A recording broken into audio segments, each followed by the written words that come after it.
next topic covered in this section is going to be on hydrostatic force.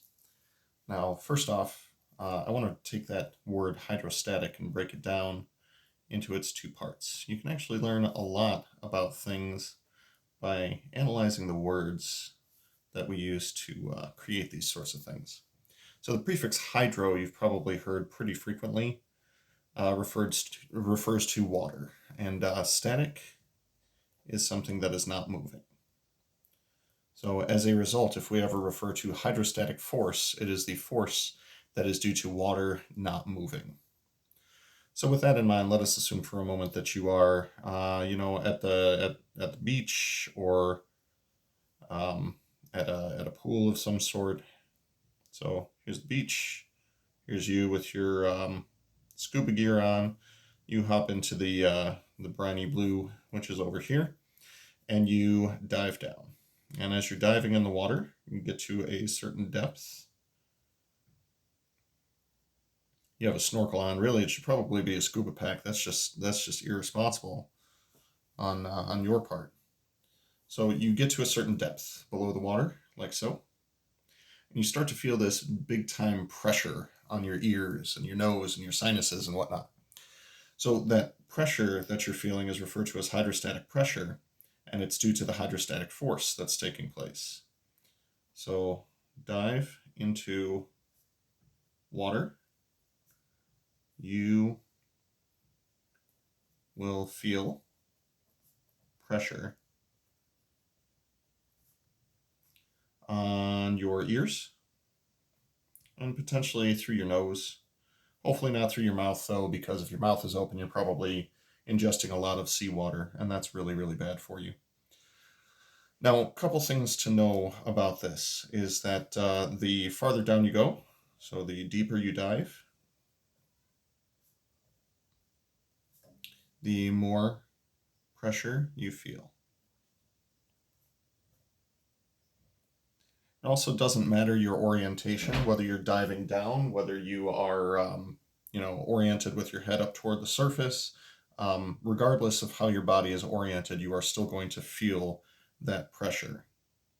So the pressure or the force acts equally in all directions. Now, the explanation for why this works the way that it does is because over your body, there is going to be a great deal of water. And because of gravity, all of this water that's in this volume right above you, that's all going to be pushing down on you. And as it pushes down on you, we're also going to feel that force acting in all directions. That's why on the surface of the water, you don't really feel anything because your body's already acclimated to the atmosphere that is above you. But as you dive down deeper, you'll find that water is considerably more dense than air is. Yeah, that makes sense. Liquid versus gas, that sort of thing. So what we're going to do is apply the following. The amount of force that you're feeling down there is simply going to be equal to mass times acceleration. This is one of Newton's laws, hopefully fairly well known. Now, the acceleration that you're feeling is going to be acceleration due to gravity. Acceleration due to gravity. And in the metric system, that would be 9.8 meters per second, or meters per second squared. So what we're going to do is go ahead and change that to a G. G for gravity. Now, as far as the mass is concerned, in order to calculate the mass of a liquid like this, usually what you want to do is calculate the volume of the liquid and multiply by the density of the liquid. So we're going to go ahead and use rho to represent the density of water and use V to represent the volume of water.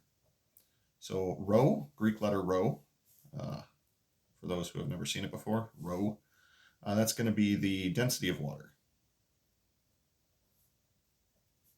Now, water is a substance that the metric system bases many things on. For example, the Celsius system. Water freezes at 0 and it boils at 100.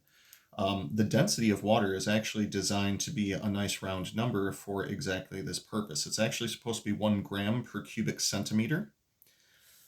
And if you do the appropriate conversions, that turns out to be 1,000 kilograms per cubic meter. The volume of the water can be calculated relatively easily. It's going to be the cross-sectional surface, or the cross-sectional area, multiplied by whatever depth you have gone down to. That's going to be the cross-sectional area times your depth. So area multiplied by the depth. So whatever the depth of your body is, that's going to be the same as the height of the cylinder of water that's directly above your body. Now, when it comes to that cross-sectional area, we calculate that in a number of different ways, but for now, we're going to say that this is rho times A times D times G, or rho G D A, I think will be good. The reason that we'll put it in this order, I'll explain in the next video.